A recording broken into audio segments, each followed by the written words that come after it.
Guys, this is Muskan. Today I will talk about phonemic transcription. This topic is most important for BA Part 1 English Honors student.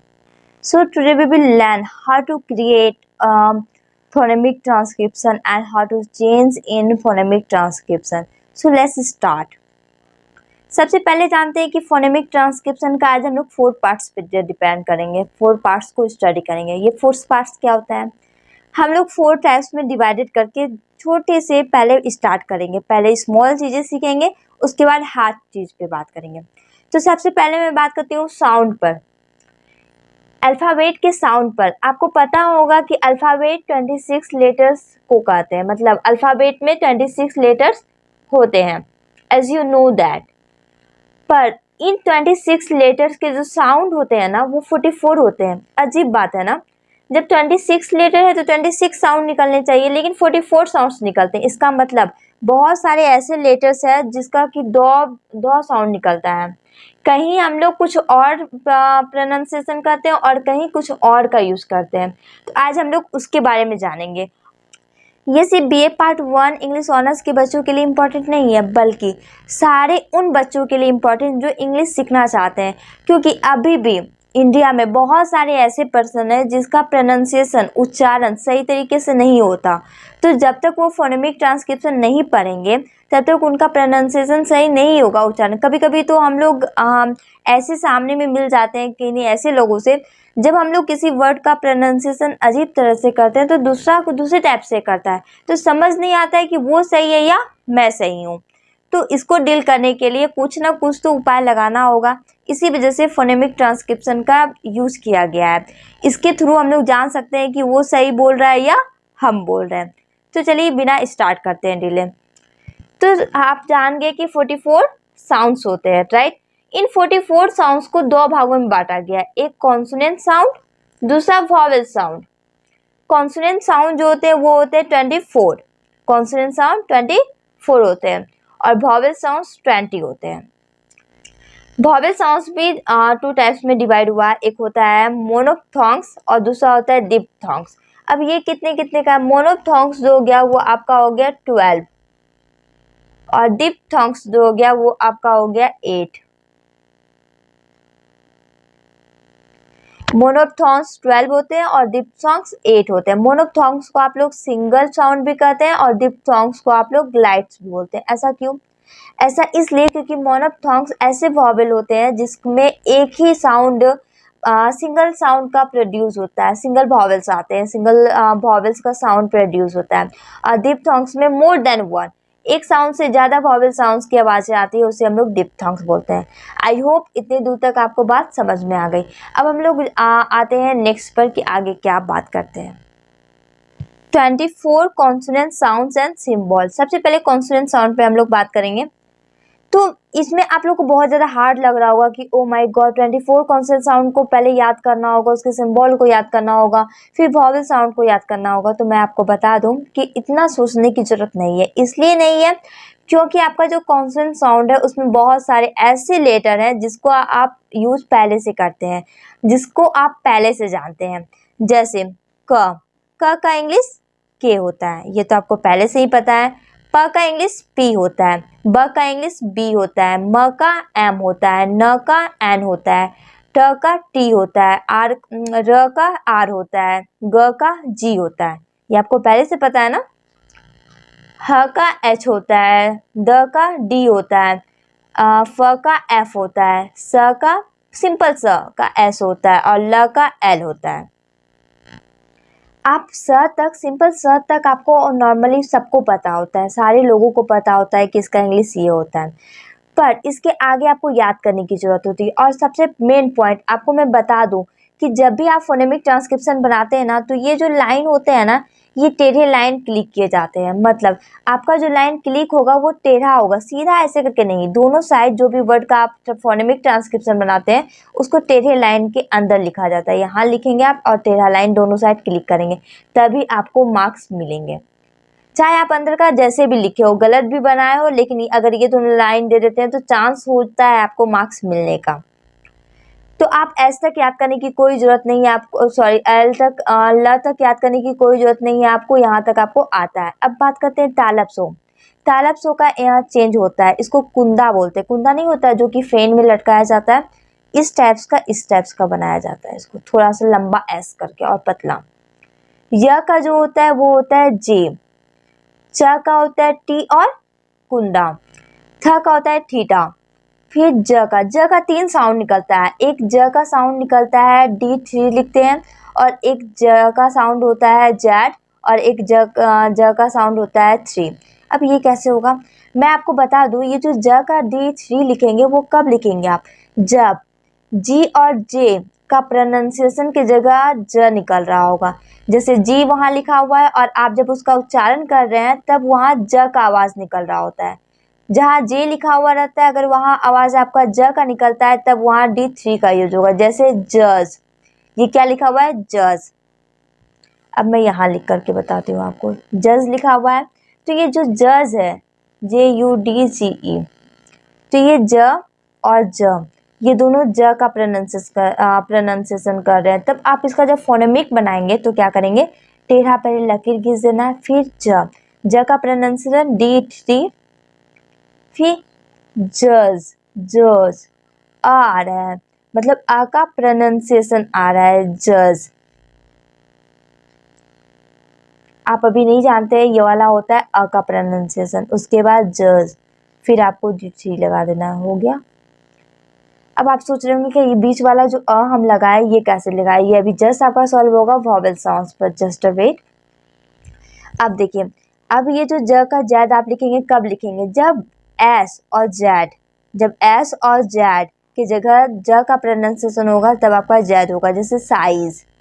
अब जर, जर क्या होता है भाई, जर क्या होता है ना, जर आप हमेशा याद रखिए, जैसे हम लोग सर, फादर, मदर ऐसे बोलते हैं ना, तो ये बोलना गलत होता है। हम लोग को बोलना चाहिए फादर, मदर, सर। मतलब लास्ट वाला जो साउंड र होता है ना आर का, उसको चेंज करके आ में कन्वर्ट करना चाहिए, आ में साउंड होना चाहिए। जैसे यहाँ लिखा है प्लेजर, इसको क्या पढ़ते हैं हम लोग, प्लेजर, प्लेजर नहीं, प्लेजर। फिर द का क्या है, इसको बनाना बहुत ज़्यादा आसान है। कैसे, उल्टा 6 लिख दीजिए आप और ऊपर में थोड़ा सा क्रॉस कर दीजिए, हो गया द का दीज। अब व का क्या होता है, W होता है, और व का V भी होता है। अब ये कैसे, ये कौन सी प्रॉब्लम आ गई। अब व का W आप वांडर्ड, जैसे स्टार्टिंग वाला लेटर अगर W से स्टार्ट होता है तब वहाँ W लिख लेंगे आप, अगर V से स्टार्ट होता है तो वेरी। और कभी कभी ऐसे भी वर्ड होते हैं जिसका प्रोनाउंसिएशन करते वक्त व का होता है उच्चारण। अब कोई प्रोनाउंसिएशन करने वाला वर्ड दिखाना भी तो पड़ेगा ना, जैसे वन लिखे ना हम लोग, वन, या है क्या लेटर ओ, लेकिन हम बोलते क्या है, वन, वह बोलते हैं। अब इसका फोनेमिक ट्रांसक्रिप्शन बनाएंगे तो आप W लिखेंगे या ये प्रॉब्लम हो जाती है। तो मैं बता दूं, जिसका फर्स्ट लेटर में थोड़ा सा हार्ड लगे पढ़ने में, थोड़ा सा भारी लगे, तब वहाँ पे आप W का यूज़ करेंगे। V का बहुत कम यूज़ होता है, तो यू विल यूज़, अगर आपको नहीं समझ में आ रहा है तो आप W का यूज़ कर देंगे, सिंपल।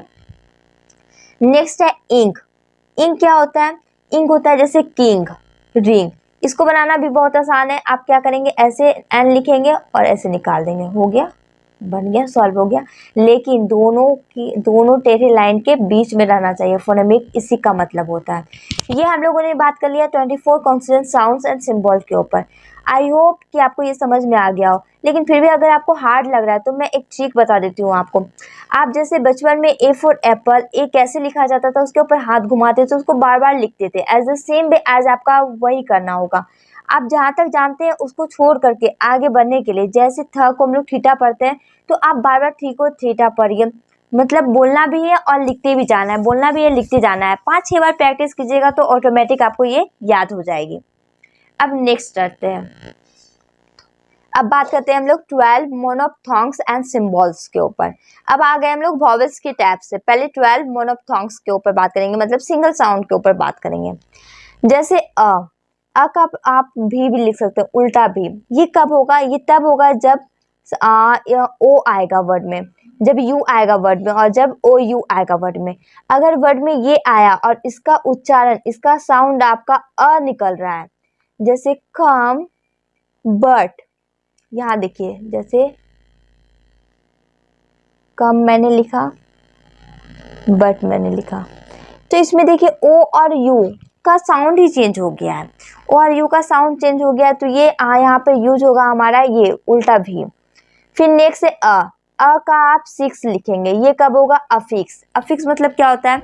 अफिक्स मतलब होता है कि स्टार्टिंग वाला लेटर, स्टार्टिंग में अगर अ का प्रोनाउंसिएशन आ रहा है और लास्ट में अ का प्रोनाउंसिएशन आ रहा है, तब वहाँ पे आप 6 उल्टा 6 वाला यूज करेंगे। नेक्स्ट है सेम है। ये जो 3 और डॉट है, डबल डॉट है ना, 3 डबल डॉट कब आएगा? जब वर्ड में आपका आई आ रहा है, ओ आ रहा है और यू आ रहा है, तब आप वहाँ पे ओ का जो आप ये दोनों नहीं लिखेंगे बल्कि ये लिखेंगे 3 डबल डॉट, जैसे शर्ट। अब मैं एक दो करके बताती हूँ आपको। जैसे हम लोगों ने कम लिखा है, कम का फोनेमिक ट्रांसक्रिप्शन पहले 13 लाइन के लिए कर देना। फिर कम, आपको पता है ना कम ऐसे लिखते हैं हम लोग, तो कम का जो क है, क का तो आप जानते हैं इंग्लिश क होता है, और आ रहा है कम, तो कम में आपका अ प्रोनाउंसिएशन आ रहा है, तब यहाँ पे ये वाला हो जाएगा। फिर म का और ई का कोई साउंड नहीं होता, ई लास्ट में आ गया तो कोई भी साउंड नहीं होता, और अगर आर आ गया उसमें भी कोई साउंड नहीं होता। ये सिंपल हो गया आपका। जैसे बट, क्या करना है? बियर्ड, बट का बी हो गया और टी, बट हो गया। जैसे अलोन, अलोन का क्या करेंगे आप? अलोन, तो इसमें आपका उल्टा 6 दे देना है, क्योंकि अ का स्टार्टिंग में आ रहा है एल, ओन, अलोन, तो ओ का जो होता है आपका ये वाला होता है। अब आगे पढ़ेंगे तब आपको पता चलेगा। फिर एन का एन हो गया। बहुत इजी है इसको समझना, बस याद करने की जरूरत होती है। नेक्स्ट है आ आएगा तो ए डबल डॉट डाल देना है, जैसे फादर। अब छोटी ई तो उसका आई हो जाता है, जैसे कील। अब कील का हम लोग बनाते हैं, जैसे मैंने कील लिख दिया, डबल डॉट, फिर के का के ही, आई के जगह हम लोग ये वाला आई का यूज करेंगे, और डबल एल के जगह एक एल, डबल चीज आ जाएगा जो भी, तो उसका एक सिंगल लिखा जाता है। नेक्स्ट है बड़ी वाली ये ए, तो इसका आई लिखेंगे छोटी वाली और डबल डॉट दे देंगे, जैसे फीट। अब दीर्घऊ है, मतलब छोटी ऊ, जिसका यू होता है, जैसे पुट। बहुत ज़्यादा इजी है, बस समझने का देरी है और याद करने की जरूरत है। नेक्स्ट है आपका दीर्घऊ, इसका भी यू और डबल डॉट, जैसे मून। फिर ए, फिर इसका ई आता है पेन, ए, इसका बहुत सिंपल है। क्या करना है? पहले आपको एक उल्टा ई बनाना है और एक सीधा ई बनाना है, हो गया। ओ का बस ए बना करके थोड़ा सा निकाल देना है। ओ आ गया, मतलब चांद बिंदु, चांद बिंदु आता है किसी में और डबल डॉट आता है, तब आपको ये वाला लिखना होगा, उल्टा 6 स्टेप्स का बना करके डबल डॉट, जैसे ऑल, जैसे ऑल बनाते हैं हम लोग। ऑल का डबल साइज कर दिए, ऑल, ऑल आ रहा है तो पहले ये और एल हो गया। बहुत इजी है हम लोग, ये आई होप ये आपको समझ में आ गया हो, इसमें कहीं कोई प्रॉब्लम नहीं है, इजी वे में है, और अब बस आपको याद कर लेना और प्रैक्टिस करने की जरूरत होती है। अभी भी आपके पास टाइम है तो यू कैन। अब हम लोग नेक्स्ट के ऊपर बात करते हैं। नेक्स्ट है हमारा 8 डिप्थॉन्ग्स एंड सिंबल्स। इसमें भी बस 8 ही है, जिसमें आई आता है, आई, ए और आई लिखना है, जिससे कि हम लोग उच्चारण करते हैं माई, हाई, आई। इसमें थोड़ा सा लॉडली वाइस हो जाता है, तो इसमें उल्टा 6 और आई, जैसे बॉय। ऊ, तो इसमें उल्टा 6 और यू, जैसे सौ। दीर्घऊ, ए यू, जैसे काव। ई, आई और उल्टा 6, जैसे हियर। ए, ई और उल्टा 6, जैसे हेयर। ऊ हो जाता है यू और उल्टा 6, जैसे टूरिस्ट। दीर्घई, ई और आई, जैसे वेट। मतलब बस आपको सिंबल्स याद कर लेने हैं, फिर आपका प्रोनाउंसिएशन भी सही हो जाएगा, लेकिन उच्चारण पे बहुत ज़्यादा मोस्टली इंपॉर्टेंट है। आपको उच्चारण देखना होगा कि वो निकल कैसे रहा है, और इतना याद रखिए कि अगर आपको कुछ भी याद नहीं रहा ना एग्जाम में, तो आप क्या करेंगे? डबल दे देंगे और कुछ भी लिख देंगे, जो भी आपको ऐसे आता है, ऐसे आता है, जो भी आता है आप बना करके आएंगे, छोड़ करके नहीं आना है। हो सकता है कि एग्जामिनर आपको मार्क्स दे दे, फिर भी अभी आपके पास टाइम है, आप आराम से इसको सॉल्व कर सकते हैं। एक बार नहीं, 2 बार नहीं, 5 बार नहीं, 10 बार प्रैक्टिस कीजिए, तब तो होगा ना। ये प्रैक्टिस की चीज़ें होती है, ये प्रैक्टिस एक बार भी किसी को भी समझ में नहीं आता है, तो आप 5-6 बार प्रैक्टिस कीजिए अपने घर में, 5-6 बार पढ़िए, आराम से आपका प्रॉब्लम सॉल्व हो जाएगा।